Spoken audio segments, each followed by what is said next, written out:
صريح يسعك الفضاء الرحيب الفسيح. السلام علیکم ورحمۃ اللہ وبرکاتہ.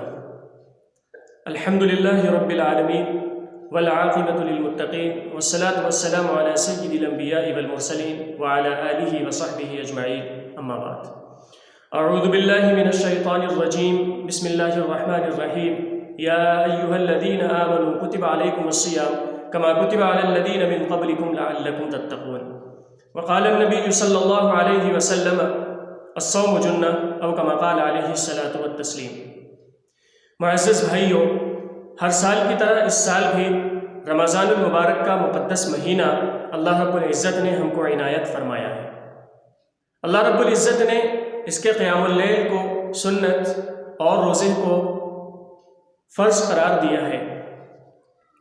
نبی کریم صلی اللہ علیہ وسلم کا ارشاد گرامی ہے کہ روزہ انسان کے لیے ڈھال ہے. جس طرح سے میدان جنگ میں ڈھال انسان کو زخمی ہونے سے بچاتی ہے، اس کی حفاظت کرتی ہے، اسی طریقے سے روزہ انسان کو گناہوں سے بچاتا ہے، اس کی حفاظت کرتا ہے. گناہوں اور کمیوں سے پاک ہونے کے لیے اللہ تعالیٰ کی طرف سے عطا کردہ ایک موقع رمضان المبارک کی شکل میں ہمارے سامنے ہے. جس طرح سے ہم رمضان کی آمد پر اپنے گھر اور گھر کے آس پاس کو صاف کرتے ہیں، اسی طرح ہمیں اپنے دل کو پاک اور صاف کرنا چاہیے. قرآن کا فرمان ہے کہ روزے کے ذریعے سے دل کی پاکی ہونی چاہیے. سحری میں دھوم دھام اور افطار میں دھوم دھام اتنی اہم نہیں ہے جتنا اللہ کا حکم اور نبی صلی اللہ علیہ وسلم کی زندگی کو اپنا کر اپنی عبادتوں کے ذریعے سے دل کے گناہوں کو پاک و صاف کرنا اور اللہ کی قربت حاصل کرنا ہے. اس میں پہلی بات یہ ہے کہ ہم رمضان کی عزت کریں. وہ کیسے کریں گے؟ ہمارے اعمال میں تبدیلی لا کر، زبان کو کنٹرول کر کے اور ہاتھوں کو کھول کر، یعنی اللہ تعالیٰ کی طرف سے دیے ہوئے مال میں سے خوب خرچ کر کے، آنکھوں کی حفاظت کر کے اور موبائل کو ریسیٹ کر کے. رمضان کے مقدس ہونے کے لیے یہی کافی ہے کہ اس ماہ مقدسہ میں اللہ رب العزت نے مقدس کتاب قرآن مجید کو نازل فرمایا. 610 عیسوی کے پہلے کی تاریخ کو ہم ایک بار پڑھیں. قتل و غارت گری کرنے والی قومیں، انسانیت سے انجان لوگ، سچائی اور انصاف سے دوری، منشیات کی بھرمار، خواتین کے حقوق سے محرومی، اس طرح کے گھٹاٹوپ اندھیرے سے انسان کو بچانے کے لیے اللہ نے اس بابرکت مہینے میں قرآن جیسی مقدس کتاب کو نازل فرمایا.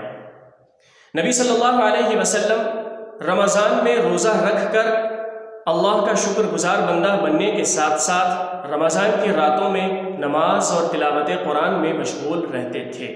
رمضان میں جبریل علیہ السلام آپ کے پاس آ کر قرآن سنا کرتے تھے. رمضان اور قرآن کے درمیان بہت گہرا تعلق ہے.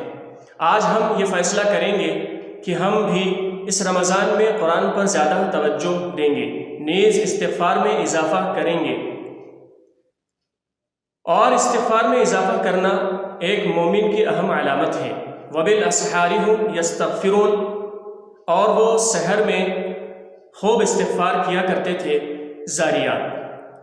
ان رسول اللہ صلی اللہ علیہ وسلم قال الصیام والقرآن یشفعان للعبد یوم القیامہ.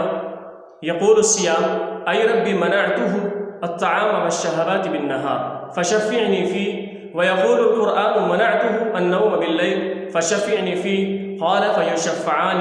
مسند احمد.